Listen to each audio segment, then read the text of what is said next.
Ahora, ¿qué te parece, Víctor, si escuchamos al Elder Jeffrey R. Holland el día en que lo llamaron como apóstol? Bien. No el día que lo llamaron, porque lo llamaron en junio, sino más bien su primera conferencia general, que sería la conferencia general de octubre. Vamos a escucharlo de viva voz. As president of the Council of the 12 Apostles, Elder Ezra Taft Benson, and the following as members of that council: Ezra Taft Benson, Howard W. Hunter, Thomas S. Monson, Boyd K. Packer, Marvin J. Ashton, L. Tom Perry, David B. Haight, James E. Faust, Neil A. Maxwell, Russell M. Nelson, Dallin H. Oaks, and M. Russell Ballard. It is proposed that we sustain the counselors in the of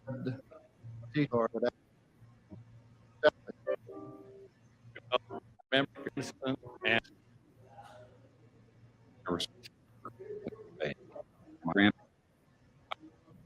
and not on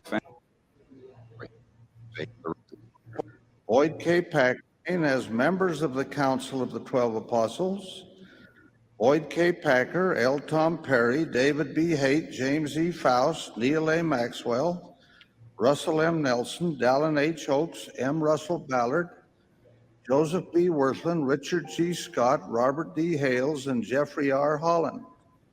Those in favor, please manifest it.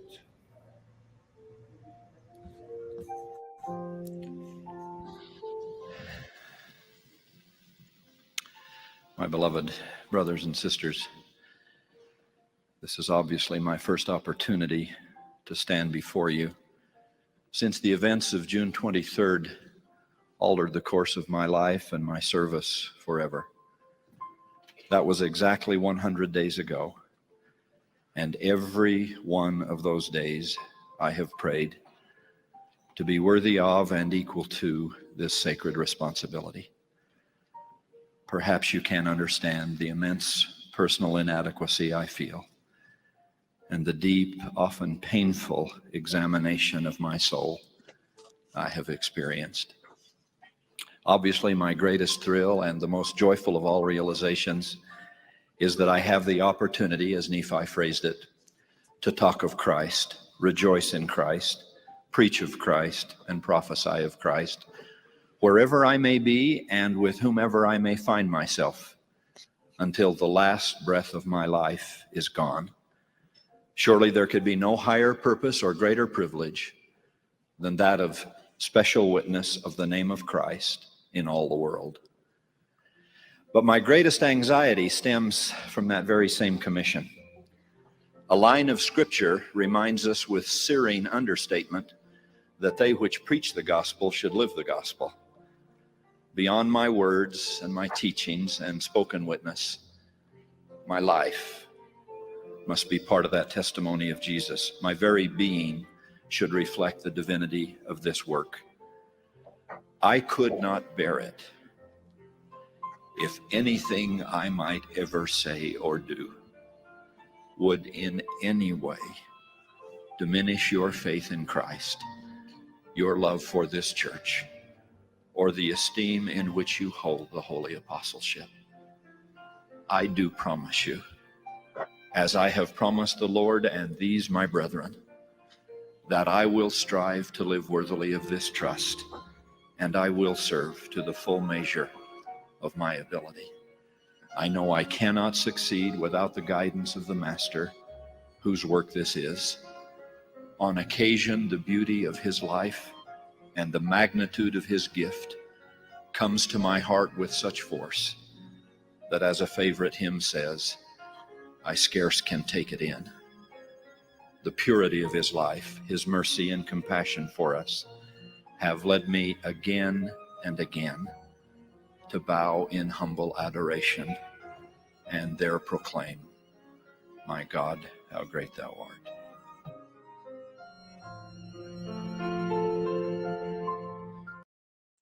Jovenazo el Elder Holland, ¿no? Y esa humildad que muestra y el compromiso al que alude en este discurso. Fue su primer discurso en una conferencia general. ¿Qué impresiones te dejó, Víctor? Me deja dos impresiones. La primera es, como dices, ¿no? El compromiso que él siente al recibir ese llamamiento, el compromiso que siente de ser digno, de ser un digno apóstol para ese llamamiento. Y lo segundo es, imagínate, te llaman a los 53 años como apóstol, sabiendo que no eres relevado hasta que te mueras. Es decir, él sabía de antemano que le esperaba una larga vida como apóstol. No es lo mismo que te llamen a los 70, 75 y que digas, pues a lo mejor sirvo 10, 15 años, a que te llamen a los 53 y que sepas que mínimo 30 años vas a estar allí, ¿no? Si llevas una buena salud y si no pasa nada raro. Entonces lo noto muy consciente de esa carga que representa, no en ese momento en su vida, sino en los siguientes 30 o 40 años de su vida. Sí. Muy bien, pues Víctor, esta es la biografía del elder Jeffrey R. Holland. Un aspecto adicional solamente que deseo destacar es lo que sucede en el año 2000, cuando hubo un giro, justamente cuando nosotros íbamos terminando nuestro servicio misional, hubo un giro en la forma de enseñar y la base donde dejamos las charlas memorizadas, y comienza ahí a regir, termina también la gestión de, que se llamaba Guía Misional, este manual rosa, Sí. y luego se publica este manual que ahora se conoce como Predicando el Evangelio, y ahora ya es renovado, ¿no? Se acaba de renovar recientemente, hace unos meses, pero fue el elder Holland el que dirigió el grupo de trabajo que trabajó, o más bien que desarrolló este manual de Predicando el Evangelio. Así que esta es una de las grandes aportaciones que él hizo en la iglesia, y yo recuerdo haberlo escuchado discursar, no recuerdo exactamente qué discurso, pero fue fuera de conferencia general donde él justamente menciona esto, y que dice que para llevarlo a cabo hicieron investigaciones muy profundas, incluso encuestas en cuanto a cómo nos percibían y cómo percibían el trabajo misional, o la forma en que estábamos nosotros abordando a las personas y la enseñanza del evangelio hacia el exterior. Así que bueno, esta es una de las grandes aportaciones del ministerio del elder Jeffrey R. Holland. De acuerdo. Y sabes que he estado pensando en eso, curiosamente, en esta semana, ¿no? Cómo ha cambiado el aspecto en el que enseñan los misioneros, o en este caso de pasar del manual rosa que le llamábamos, que por cierto decíamos que en la misión el único color de rosa era el manual misional y el Pepto Bismol. Sí. Pero cómo ha cambiado el estilo de enseñanza, pero esto se debe no a que los misioneros sean diferentes, que sí lo son, pero se debe a que la gente que recibe el evangelio también ya es diferente. Entonces se tienen que adaptar estas necesidades a nuevos estilos de enseñanza, y a veces nos pueden parecer extraños o peores que los que teníamos antes, porque es nuestra naturaleza pensar de esa forma.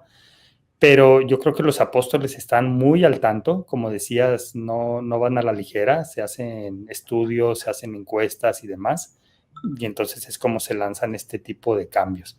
Y definitivamente al menos un apóstol tiene que estar detrás de eso. Y en este caso le tocó al elder Holland. Me parece que el elder Ballard, que ya analizamos, también tuvo bastante que ver con eso. Sí. Bueno, pues hasta aquí la biografía del elder Jeffrey R. Holland, Víctor. Voy a leer algunos comentarios y después tú me dices cómo procedemos con lo siguiente. Nos dice la hermana María Isabel: la historia de amor de esta pareja es muy similar a la mía. Voy a cumplir 40 años de casado. Muy bien, gracias. Verónica: maravilloso, así nos pasó a muchos. También mi esposa no me caía bien, llegamos a 30 años de casados, dice Verónica. Goyito: no sé dónde meter mi cuchara, ya apareció, mira, ¿no? Jacqueline: el matrimonio Holland irradia luz, espiritualidad, ejemplo que sí se puede edificar un matrimonio centrado en Jesucristo para los matrimonios que están pasando desafíos. Dice: además habla perfectamente español. ¿Quién habla español? ¿El elder Holland habla español? No, ¿verdad? No tenía conocimiento de eso. No habla hermana, o su esposa será, o quién será. Judith dice, siempre está citando a filósofos en sus discursos como a Lewis. Exacto. Por él empecé a leer a estos, exacto. Él y, ¿sabes quién hacía también mucho eso? Thomas S. Monson. Linda dice, se sabe que todo lo que es atado a la tierra se ha atado en el cielo. Tengo que seguir aprendiendo. Nelly, sus libros están en español. Verónica, hermano, si sabe si ya salió Elder Holland, hablamos de eso, de su estado de salud. Sí, su esposa falleció y no sabemos si ya salió del hospital o no se ha dado un boletín oficial. También dice Elba, me encantan las enseñanzas del Elder Holland, mi apóstol preferido. Muy buenos días, gracias Perla por reportarte. También Isabel, Goyito, uno de los grandes y poderosos que fue apartado desde el vientre de su madre. Nos comenta Sol Mar, dice, el presidente Holland nos visitó en mi país y ciudad hace 25 años atrás. El coliseo de una institución educativa se aborrotó en asistencia. 3 de mis hijos, 4 hijos nacidos y tan pequeñitos en ese entonces, ahora es misioneros. Unos añitos después fuimos sellados en el templo de Guayaquil, Ecuador. Su visita nos dejó una gran bendición. También Janet nos dice, desde Arequipa, Perú, que es una bendición vernos, pero dice, siempre los veo. Me encanta que nos den tanto conocimiento sobre el Elder Jeffrey R. Holland, un gran reconocimiento. Victoria, ¿con qué títulos se encuentran los libros del Elder y en qué liga? Eso no lo tengo. Uno de sus libros es Cristo y el Nuevo Convenio, sí, muy bueno. Este libro yo lo tengo por aquí, por ahí lo tengo. Ángela dice, aquí está reportándose, muy buenos días. También Marta. Rebeca nos dice, el Elder Holland tiene una manera de enseñar preciosa. Nos comenta Ronald, fue un discurso en el Centro de Capacitación Misional que le dio en Provo, ok, entiendo que lo que yo mencionaba ahorita, cuando fui a la misión enseñábamos con libritos y decíamos las charlas, eran 6 las enseñanzas, eras igual de avanzada en edad que nosotros, Noemí. Huáscar, Elder Holland, un gigante espiritual. Dice Luis Andrés que sí ha dado discursos en español. Yo nunca lo he escuchado hablar en español.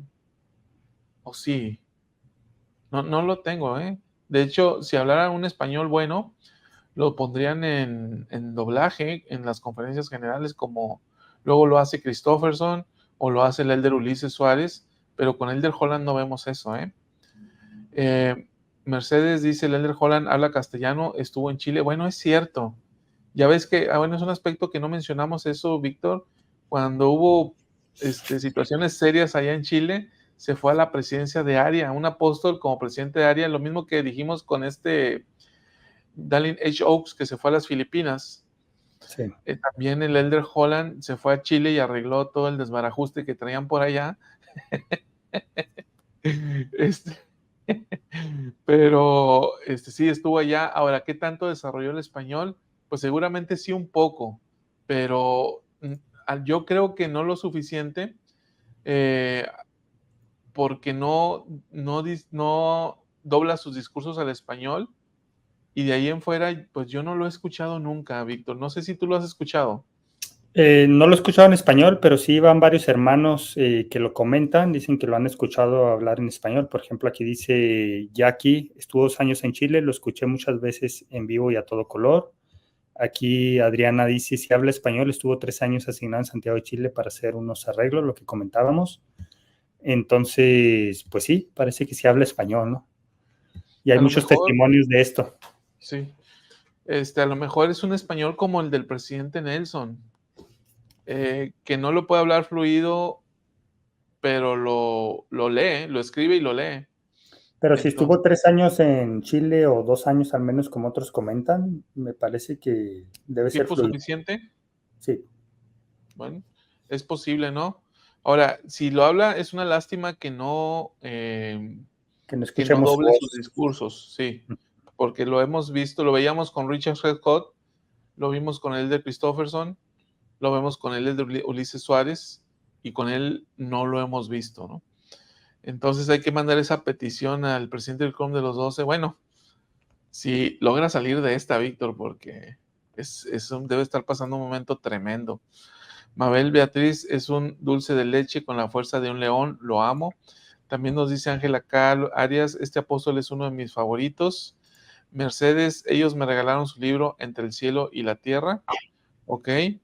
Y nos dice Goyito, me recuerda a un joven que entró con pelo como arcoíris y que tal vez fuera una presidenta. No sé de qué hablas, Goyito. Bueno, Víctor, pues ahí están los comentarios y esta fue la biografía de él, así que en el tiempo que estimes conveniente avanzar hasta donde tú desees. Bueno, el análisis discursivo que vamos a hacer, tal como ya lo hemos hecho con los apóstoles más antiguos que el Elder Holland, es que tomamos los últimos alrededor de 20 discursos para analizar precisamente esos discursos de una manera automatizada. Utilizamos un software para hacer esto y lo que van a ver es el resultado de ese análisis. 20 discursos son los que tomé del Elder Holland. Bueno, me parece que son 19 porque en el 2023 en realidad no ha discursado. Y por eso nos extendemos hasta el 2013, es decir, de 10 años hacia atrás. Ahora, solo como introducción, para que nos vayamos familiarizando, porque también los títulos de discursos pues ya nos dicen más o menos de qué tratan en muchos de los casos, o nos podemos dar una idea, aunque limitada, pero nos damos una idea de la temática de sus discursos. Oye, Entonces, Víctor, sí. es que, perdón que te interrumpa, pero el Elder Holland, fíjate que era mi favorito, pero dejé de hacerlo porque llegó Bednar. Pero más bien creo que cambió mi forma de percibir las cosas, mi personalidad misma, de tal manera que yo empecé a buscar algo menos florido y más profundo, y lo digo con respeto, solamente son estilos, ¿no? A mí me gusta más un estilo que otro, pero ahorita que veo esto que estás mostrando en pantalla, que es lo que quiero mencionar, o sea, cuando yo veo cada uno de los títulos, me acuerdo de cada uno de los mensajes y puedo parafrasear su contenido. Pues Sí. o sea, esto habla de lo profundo que nos llega o nos ha llegado el Elder Holland, o al menos a mí, de tal manera que puedo recordar sus discursos, porque me han llegado profundo, ¿no? Así es, de hecho es parte de su estilo, ¿no? Y yo creo que muy bien calculado, muy bien pensado, muy bien analizado. Es decir, no es solo que sea su estilo, sino además es un estilo que funciona para quedarse en la mente de nosotros, ¿no? Es decir, vemos este discurso más antiguo de octubre del 2013 como una vasija quebrada. ¿Quién no recuerda ese discurso, no? Sí. Que ahorita alguien nos comentaba acerca de eso, no recuerdo quién, que el Elder Holland ha hecho énfasis en la cuestión emocional. En la salud mental, así La es. salud mental, sí. Sí, varios de sus discursos van en ese sentido. Yo pensé que muchos, o pensé que en cada discurso lo hacía Salvador, pero ya analizándolo, la realidad es que no. Ha tocado el tema en 2 o 3 discursos en los últimos 10 años, sin embargo han tenido un impacto muy profundo en Sí. nuestras mentes. Esa Yo es creo la que va más por ahí, ¿no? Ajá. Creo, en abril del 2013, 2014, no todos somos mendigos. El costo y las bendiciones del discipulado, también en 2014. Ya en 2015, He ahí tu madre y Merced, Justicia y Amor. En el 2016, Emisarios a la Iglesia y Jehová hará mañana maravillas entre vosotros. También ese lo tengo muy presente. En el 2017, Ese discurso, perdón, Víctor, ese discurso es el que comienza diciendo de que ya todos se quieren ir a casa. Fue un discurso que se dio al final de la conferencia general, dice, y lo único que interrumpe el ir a tomar un helado después de la conferencia general y esta sesión, pues es justamente mi discurso, ¿no? Entonces, ese discurso, desde ahí empezó a dejar huella. Ahora, el otro discurso de abril de 2015, Víctor, también el de Merced, Justicia y Amor, es donde narra la historia de 2 hermanos que fueron y empezaron a caminar y llegaron a una montaña y uno tuvo que saltar y otro no podía. Sí. Entonces, es lo que te digo, ¿no? La profundidad con la que nos llega el Elder Holland es tremenda. Y fíjate que él utiliza relatos de la vida real, pero generalmente son relatos, por llamarlos de alguna manera, trágicos. que al final traen una enseñanza, ¿no? Pero son relatos trágicos. Recuerdo el otro que enseñó acerca de este padre de familia que al salir en su camioneta hacia atrás de su garage, atropella y mata a su hijo, ¿no? Sí. Y entonces ahí nos enseña acerca de la administración o de cómo un maestro orientador sacó del hoyo emocional a este padre. Entonces son discursos con relatos que realmente nos llegan, nos enseñan algo, pero se quedan ahí en nuestra mente y en nuestro corazón. Pero fíjate que ya relacionándolo con su profesión, y no con esto quiero quitarle mérito, pero son relatos muy dramáticos, ¿sí? Por ejemplo, este que acabas de decir, de haber matado a un hijo, o el otro de donde el hermano está pendiendo, de tal manera que si el otro no lo salvaba, se caía y iba a morir. Entonces, son relatos muy dramáticos, de tal manera que eso hace que uno se ganche al tema del discurso de una manera más, más profunda, y es que uno puede entonces empezar a relacionar los temas y empezar a recordarlos, y la enseñanza llega de una manera más fácil a través de este tipo de ejercicio que él hace. Claro, así es. Ya si pasamos al 2017, sed pues vosotros perfectos con el tiempo, un excelente discurso, también lo recuerdo. Sí. También el de abril 2017, las canciones que se cantan y las que no se cantan, también es una maravilla de discurso, muy poético también.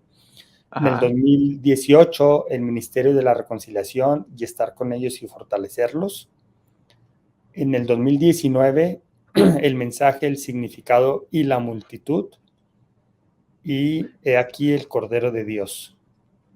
Y en el 2020, esperar en el Señor y un fulgor perfecto de esperanza. Y fíjate que estos dos discursos del 2020 marcan mucho una tendencia del Elder Holland, que ya observé yo con el análisis del discurso, y que tiene que ver con la esperanza.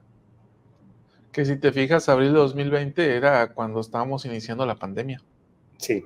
Ajá. Y cuando se celebraba el bicentenario de la primera visión. De la 2021, la mayor posesión y no como el mundo la da. Ajá. Y finalmente 2022, que son los más recientes, levantado sobre la cruz y no temas, cree solamente. Sí. Y hasta ahí llegamos. Sí, porque recordemos que en esta última conferencia general de octubre de 2023, él no participó, precisamente por cuestiones, de abril de 2023, precisamente por cuestiones de salud. Así es. Entonces, yo creo que ya los títulos de discurso ya nos empiezan a decir algo, eso no es tan difícil. Ahora, haciendo ya el análisis de estos 20 discursos, Salvador, déjame repaso cuántos son. Aquí teníamos 8, 16, 20. Haciendo el repaso ya de manera automática de estos 20 discursos, esta es la nube de palabras que nos da. O sea, metiste esos 20 discursos al software y esto es lo que te arrojó. Esto es lo que nos arroja. Ajá. Les recuerdo, para los que no han visto este tipo de análisis, entre más grande sea la palabra, aquí en la imagen, entre más grande sea la palabra es porque más se repite durante esos 20 discursos. De tal manera que la palabra Dios es la que aparece en más ocasiones. Enseguida vamos a ver en cuántas ocasiones aparece. Aparece una palabra muy inusual, Salvador, que es cuándo. Ajá. No lo hemos visto en otros discursos, pero tiene mucho que ver también con su estilo discursivo. Narrativo. Con su estilo narrativo, él establece muchos supuestos. No sé si me explico, muchos supuestos en cuanto a situaciones que pueden suceder. Y entonces, es decir, es muy casuístico, se va como que a poner ejemplos o casos específicos para ver la aplicación de alguna enseñanza, de alguna verdad. Sí, y que despiertan tu imaginación. Es decir, porque él dice cuándo y empieza relatando una situación.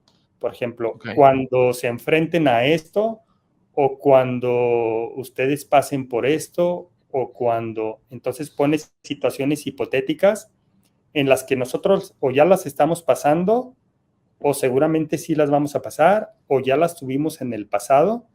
Entonces todos nos podemos identificar con esas situaciones hipotéticas que él establece, anteponiéndolas con la palabra cuando, y esto lo hace muy seguido, ¿no? Yo no lo había notado hasta que hago este análisis automático, y entonces me voy a los discursos, porque obviamente me llamó la atención ver que la palabra cuando se repite tanto. Me voy a los discursos a buscar en dónde utiliza la palabra, y es cuando me doy cuenta de esto, ¿no? De muchas situaciones hipotéticas que él pone, que son hipotéticas en lo general, pero que seguramente aplican a muchos de sus oyentes. Sí. Okay. Aparece por ahí vida e iglesia y mundo, también como las palabras más frecuentes. Y luego aparece nosotros, si lo ves ahí arribita de cuando, sí, también con un valor alto. Y fíjate que eso marca otra tendencia en sus discursos, otro estilo en sus discursos. Él habla mucho en la primera persona del plural, de tal manera que utiliza mucho el nosotros. Es decir, él no dice ustedes, hermanos, o tú, o cuando ustedes se enfrenten a esto. Él habla siempre en primera persona del plural, incluyéndose a él. Entonces siempre dice nosotros. Aquí vamos a encontrar otras palabras relacionadas con esto. Él dice tenemos, él dice debemos, y otras palabras, ¿no? Que se refieren a él está incluido en estos supuestos que él establece en sus discursos.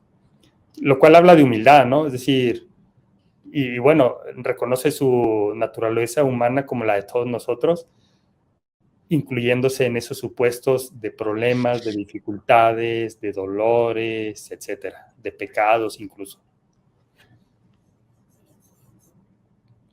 Y Salvador, si te fijas, aquí incluí más palabras de lo normal, y por eso es que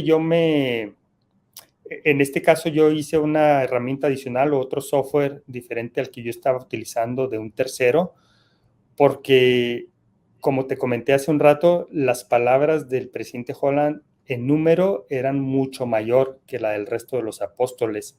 Entonces, representarlas en una imagen, las que más frecuencia tenían, no era tan difícil. Y el software que yo utilizaba solo me permitía meter hasta 100 palabras en una sola imagen, pero 100 palabras no iban a reflejar la diversidad de vocabulario que tiene el de Holland. Entonces, aquí ya no lo limité.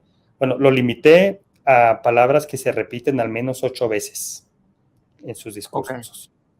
Esas son las que están aquí representadas. Ahorita en los cuadros que nos vas a mostrar más adelante, ver el valor ya en suma de las expresiones como Jesús. Si te fijas, Jesús, Cristo, Jehová, que a Salvador, Hijo, que probablemente estén referidas directamente a Jesucristo, ¿no? A ver la sumatoria, a ver cuánto nos arroja. Pero este punto me resulta interesante. O sea, normalmente lo vimos con el presidente Nelson, Oaks, Ballard, que las palabras relativas a la divinidad, como era Dios, Jesucristo, Salvador, eran las que más que él utilizaba, y aquí parece no resaltar tanto la palabra Jesucristo como sí la palabra Dios. Pero entonces, fíjate, ¿sabes por qué es? Por la diversidad que él utiliza. Sí. Porque punto, sí. Exactamente, él utiliza Jesús, Jesucristo, Redentor, Cordero, Salvador, y otros, el Hijo, Cristo. Entonces, sumándolas todas esas, sí se asemeja o incluso puede superar a la de los otros apóstoles. Pero es por esa razón, ¿no? El presidente Nelson se enfocaba en 1 o 2 términos para referirse a Jesucristo, lo mismo el presidente Oaks y Elder Ballard, pero el Elder Holland lo llama con 6 o 7 títulos diferentes.